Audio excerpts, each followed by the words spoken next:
میں کمرے کے کونے میں خوف زدہ سی پانی کے گلاس کو دیکھ رہی ہوں۔ کھڑکی کے شیشے سے ٹکراتی پانی کی بوندیں کمرے کی خاموشی میں ارتعاش پیدا کر رہی ہیں۔ ہر بوند کی آواز میں الفاظ نمایاں ہیں کہ تمہیں والقلم وما یسطرون کی قسم دے کے بھیجا گیا ہے۔ میں ان آوازوں کی وحشت میں الجھ رہی ہوں۔ ذہن میں کئی باتیں جنم لے رہی ہیں جو کسی حیولے کی صورت میرے سامنے آ رہی ہیں۔ کیا لکھوں؟ کیوں لکھوں؟ سوچ رہی ہوں۔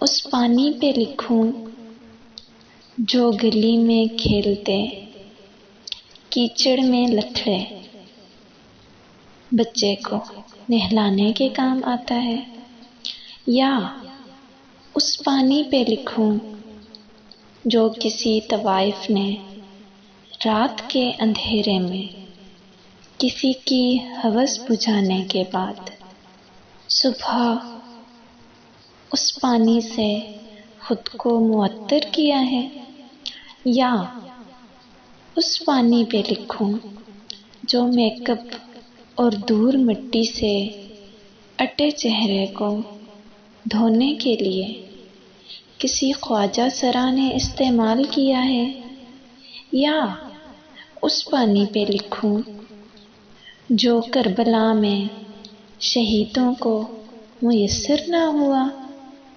یا اس لڑکی پہ لکھوں جو روٹی کے 2 ٹکڑوں کی خاطر کسی وڈیرے کا بستر گرم کر رہی تھی اور صبح پانی سے پاک دامن ہوئی، یا بارڈر پہ کھڑے ان سپاہیوں پہ لکھوں جو پانی کے چند گھونٹ پی کے ہماری حفاظت میں اپنی جانیں قربان کیے ہوئے ہیں، یا اس پانی پہ لکھوں جو بارش کے پہلے قطرے کی صورت کسی سیپ میں بند ہو کے موتی بنتا ہے، یا اس پانی پہ لکھوں جو شبنم کی صورت میں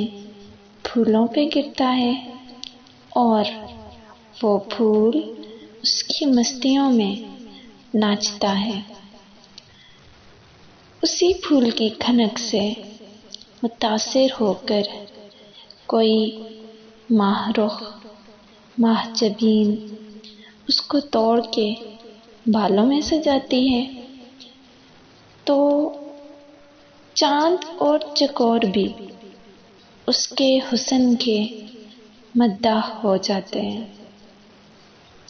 یا اس پانی پہ لکھوں جو بپتسمہ کے ذریعے اردن کے کنارے گناہوں سے پاک کرتا ہے، یا اس پانی پہ لکھوں جو درخت کی جڑیں سینچتی ہیں اور ہمیں زندگی فراہم کرتی ہیں۔